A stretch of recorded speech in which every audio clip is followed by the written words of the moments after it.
students, welcome back to the channel with the new chapter of class 8 science. That is chapter number 12 about pressure. Alright, let's start with it. Students, in the previous chapter you have learned about force, right? Which brings about the change in the state, shape or size of a body. So अपने previous chapter में हमने discuss किया था force के बारे में, ठीक है? Force क्या करता है? किसी भी object की state, shape, size में change लाता है. However, जो एक बॉडी में चेंज आता है वो किसकी वजह से आता है? फोर्स के एप्लीकेशन की वजह से आता है. लेकिन स्टूडेंट वो केवल डिपेंडेंट नहीं होता है कि आपने कितना फोर्स अप्लाई किया है, but it is also dependent कि वो फोर्स किस पॉइंट पे अप्लाई किया गया है. ऑलराइट, एंड कितने एरिया पे आपने वो फोर्स अप्लाई किया है. These two factors also affect. So the relation in between the magnitude of force applied and the area results in another relationship called pressure. So ये जो रिलेशन होता है फोर्स के मैग्नीट्यूड के ऊपर, यानी कि जितना फोर्स आपने अप्लाई किया है ना, उसके मैग्नीट्यूड के ऊपर, और द एरिया, कितने एरिया पे आपने अप्लाई किया है, इन दोनों चीजों के बीच का जो रिलेशन है उससे एक और रिलेशनशिप निकलता है जिसे हम बोलते हैं pressure. So in this chapter we will study about pressure and also its effects on the application of force. So first of all we have the topic pressure. At home your mother has knife sharpened from time to time. है ना, आपने अपने घर पे देखा होगा कि आपकी मदर के पास जो नाइफ होता है उसे वो क्या करती हैं? टाइम टू टाइम शार्प करती हैं. Iron nails and paper pins, ये आपके टॉप पे ब्रॉड होते हैं एंड काफी शार्प एंड फाइन होता है एट द बॉटम, ठीक है. Similarly it is difficult to walk. एक सैंडी रोड पे पेंसिल शेप्ड हील से वॉक करना काफी डिफिकल्ट होता है. Now student, all this is because of pressure only, ठीक है, जो किससे रिलेटेड होता है? फोर्स से.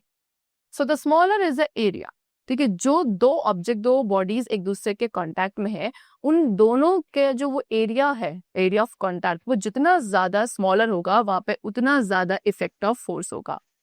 So you can also say that कि जितना स्मॉलर एरिया ऑफ कांटेक्ट होता है बिटवीन द टू ऑब्जेक्ट्स, वहां पे उतना ज्यादा क्या होता है? प्रेशर होता है. Pressure on a body. So एक बॉडी पे जो प्रेशर है उसे आप कैसे डिफाइन करेंगे? As a force applied on it per unit area. Per unit area पे कितना फोर्स अप्लाई किया जा रहा है, that is known as pressure. So mathematically pressure equals to क्या होता है? Force upon area. अब फोर्स को स्टूडेंट न्यूटन में मेजर करते हैं, एरिया को मीटर स्क्वायर में मेजर किया जाता है इन एसआई यूनिट्स. ऑलराइट, सो इसीलिए प्रेशर की जो एसआई यूनिट है वो क्या बन जाती है? न्यूटन पर मीटर स्क्वायर. यानी कि 1 न्यूटन पर मीटर स्क्वायर क्या होगा? 1 पास्कल भी कहा जाता है. 1 न्यूटन पर मीटर स्क्वायर को 1 पास्कल भी कहा जाता है. दैट मीन्स प्रेशर की जो एसआई यूनिट है वो क्या होती है? पास्कल भी होती है. ऑलराइट, चलो सी यहाँ पे जैसे कि आपको बोला है लेट एफ, फोर्स हमने मान लिया 1 न्यूटन और एरिया मान लिया 1 मीटर स्क्वायर. तो प्रेशर कितना होता है? प्रेशर का फॉर्मूला होता है फोर्स अपॉन एरिया. तो force is 1 newton, area is 1 metre square, so it will be equals to what? 1 pascal. Alright, तो जब 1 न्यूटन फोर्स आप अप्लाई करते हो 1 मीटर स्क्वायर एरिया पे, तो वहां पे प्रेशर जो बॉडी पर कितना होगा? 1 पास्कल. Now application. अब फोर्स एंड प्रेशर के एप्लीकेशन की बात करें, सो डे टू डे लाइफ में बहुत सारे एप्लीकेशन है फोर्स एंड प्रेशर के. जो प्रेशर एक्सर्ट किया जाता है वो डिपेंडेंट है कि कितना फोर्स आप अप्लाई कर रहे हैं और कितने एरिया ऑफ कॉन्टैक्ट में. देयरफॉर यू सी कि जितने भी पियर्सिंग एंड कटिंग टूल्स होते हैं like knife, needle and nails, इन सभी की शार्प एजेस होती हैं. एंड इतनी शार्प एजेस है कि जितना ज्यादा प्रेशर आप अप्लाई करोगे, है ना, on the application of small force, तो जितना फोर्स कम होगा वहां पे उतना आपका एप्लीकेशन प्रेशर ज्यादा होगा. You find it easier to cut with the sharp knife. इसीलिए आपको क्या, आपने देखा होगा कि एक शार्प नाइफ से कट करना काफी इजी होता है as compare to a blunt knife. Similarly एक शार्प नेल को हैमर करना ज्यादा इजी है as compare to a blunt nail. Right, चलो. Now next they have given an activity. In this you have to take an empty thin, एक पतला सा खाली टिन कैन लेना है, उसको हाफ फिल करेंगे वाटर से, फिर उस वाटर को हीट किया जाएगा अप टू बॉइलिंग, एंड उसके बाद कैन को रिमूव कर देंगे जब वाटर बॉईल हो चुका है for the few minutes, and then immediately removal के बाद आप उस कैन को क्लोज कर दोगे. फिर उसके बाद आप उसको क्या करोगे? अलाउ करेंगे कि वो खुद से क्या हो जाए? कूल डाउन हो जाए, एंड देन आप उस कैन को ऑब्जर्व करेंगे and record your observation. What ever see कि कैन वहां पे क्रश हो चुका है और उसकी शेप चेंज हो चुकी है. किसकी वजह से? प्रेशर डिफरेंस की वजह से. सो लिक्विड्स एंड गैसेस भी स्टूडेंट्स क्या करते हैं? प्रेशर एक्सर्ट करते हैं. It is a pressure exerted by air, ठीक है. तो इस केस में क्या हुआ? वो प्रेशर जो एयर ने एक्सर्ट किया उस कैन की वॉल्स पर, उसी वजह से वो एक्सपेंड हो गया. एंड सिमिलरली प्रेशर डिफरेंस ही था जिसकी वजह से वाटर जो है टैप्स के थ्रू क्या होता है, बाहर फ्लो आउट होता है. And also your parents advise you to stand away from a rail track, क्योंकि जब एक फास्ट मूविंग ट्रेन आ रही होती है तो आपको बोला जाता है कि रेल ट्रैक से क्या हो जाए, दूर खड़े हो जाओ. Right. So in the atmosphere, इस तरीके से एटमॉस्फेयर में आप जितना हायर पे जाते हैं, हायर पोजीशन पे, तो वहाँ पे एटमॉस्फेरिक प्रेशर डिक्रीज हो जाता है, जिसकी वजह से ब्रीथ करना डिफिकल्ट हो जाता है. सो वो एयर प्रेशर में डिक्रीज ही है इंक्रीजिंग हाइट के साथ, जो क्या करता है, माउंटेनियस को फोर्स करता है कि अपने साथ ऑक्सीजन सिलेंडर्स लेकर ऊपर जाते हैं. ठीक है. कुछ माउंटेनियस के नोज के थ्रू भी ब्लीड होने लगता है at the greater Heights.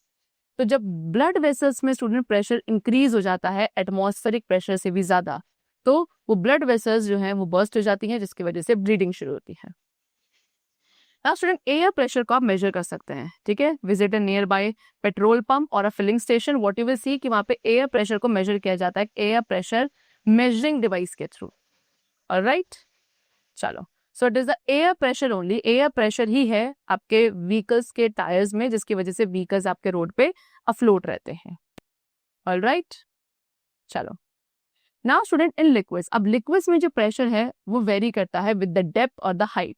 Liquid column की हाइट कितनी है या डेप्थ कितनी है, उसके साथ उनके अंदर एग्जर्ट होने वाला प्रेशर भी चेंज होता है. यू विल रियलाइज कि प्रेशर इंक्रीज हो जाएगा अगर आप एक वाटर कॉलम की डेप्थ या हाइट को इंक्रीज करते हैं. एंड जो वाटर का डिस्प्लेसमेंट होता है that is different after that. So therefore, as you have learned कि water tank mean to supply the water to localities are built at the highest possible height with respect to the buildings of the locality. So students, इसीलिए जो water tanks है ना, जिन water tanks को use किया जाता है water supply करने के लिए लोकेलिटीज में, वो आपके हाईएस्ट पॉसिबल हाइट पे बनाए जाते हैं. सो दैट क्या लोकेलिटी की बिल्डिंग्स के रिस्पेक्ट में, जितना ज्यादा बिल्डिंग्स हाई हैं उतनी ज्यादा वो आपके जो वाटर टैंक्स है वो एक हायर लोकेशन पे बनाए जाते हैं. ऑलराइट. ठीक है. क्योंकि इंक्रीजिंग प्रेशर ही है इंक्रीजिंग डेप्थ के साथ जो डीप सी डाइवर्स को फोर्स करता है to go with the special suit to protect them from increase water pressure. अब लिक्विड प्रेशर को आप एयर प्रेशर की तरह भी मेजर कर सकते हैं. Now students, take a U shape. आपने यू शेप ट्यूब ली, उसको हाफ फिल करा वाटर से एंड सी कि वाटर लेवल दोनों ही आर्म्स में इक्वल होना चाहिए. उसके बाद एक फनल को अटैच करेंगे किसी भी एक आर्म से रबर ट्यूबिंग का यूज करके, एंड देन फनल को इनवर्स पोजीशन में डिप कर देंगे एक बकेट में which is full of water.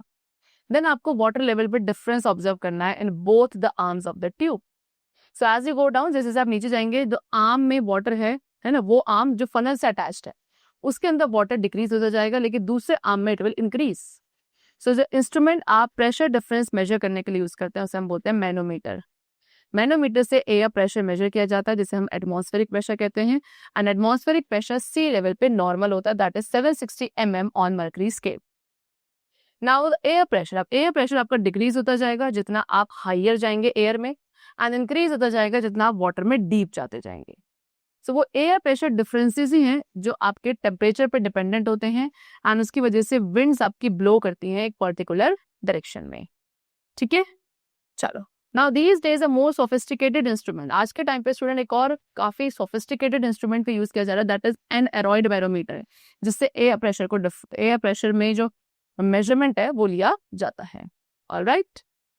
That's the chapter completed over here. It's enough for today, and I hope you must have understood the concept of pressure in a very clear and defined manner. All right, now we will meet very soon in the next session with a very new and exciting topic of science. Then keep learning well, keep smiling, keep watching. Thanks to everyone.